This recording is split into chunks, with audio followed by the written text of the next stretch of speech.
In the next scene, we're back at the palace. You're king, and we find Banquo talking to himself just before the two of you arrive. What's he saying? Well, he's thinking about how the witches were right about you. First Cador and then the kingship. But he also suspects you. He's thinking that you played most foully for it, are his words. And he's thinking even more now that the witches might be right about him. Right about him? Right about what? Well, that Banquo will never be king, but that his descendants will be king. I was gonna tell you.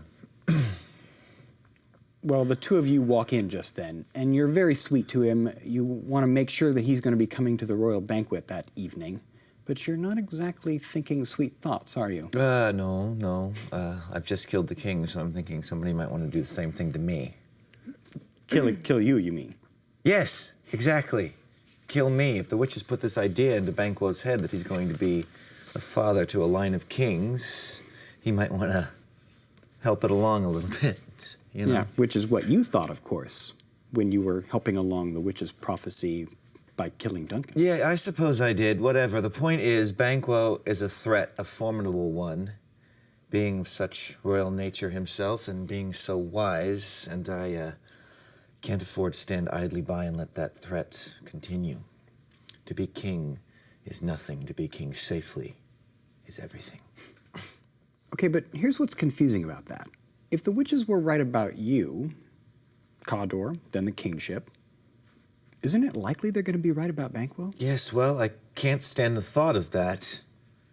You see, if the witches are right that Banquo is going to be heir to a line of kings, and I've killed the gracious Duncan for the sake of Banquo's heir, I've put rancor in the vessel of my peace. Not only have I made a deal with the devil, I've done it for Banquo's heirs, not mine. And the two of you are childless, right? Yes, that's right. Why is that? Could we just stick to the story, please? Look, the point is that Banquo will not father a line of kings, and I'm going to make sure that he won't. And that's why the two murderers show up. Murderers? Oh, yes, I'm sorry. Lady Macbeth isn't there for that scene. Do you mind if we talk about it? You wanted me to take action, so I'm doing it. Relax, I'm not complaining. Just could have told me, that's all. Yeah, well, now you know. So you've got these two thugs, and you convince them that they should kill Banquo while he's out riding before the banquet. That's right. Oh, honey, I'm so proud of you. And now, this is your first action as king, isn't it? Yes, I suppose it is.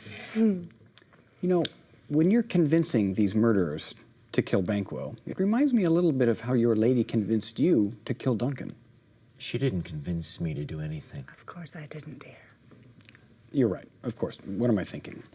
Anyway, you tell them to kill Banquo, but it's also important that they kill Fleance, is that right? Mm-hmm. Yes, well, the prediction is that Banquo will father a line of kings. If I just kill Banquo, the threat is still there, isn't it? Yes, but if you don't mind my saying, after all your hesitation about killing Duncan, well, you're becoming quite ruthless. I mean, these are two innocent people. One's a good friend, the other just a young man, son of a friend. Well, it's one thing to take power. It's quite another to hold it, isn't it? Yes, I suppose it is. And then you say one more thing about the flight of Banquo's soul to heaven.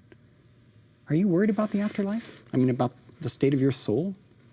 Of course I am. But I've already done some pretty bad things. Killed a king. That's the worst, really. And so I'm trying to get my money's worth. So things are getting pretty desperate for you. I wouldn't say it's desperate. I'm just not going to go down without a fight. Don't worry, dear. It's all going to work out.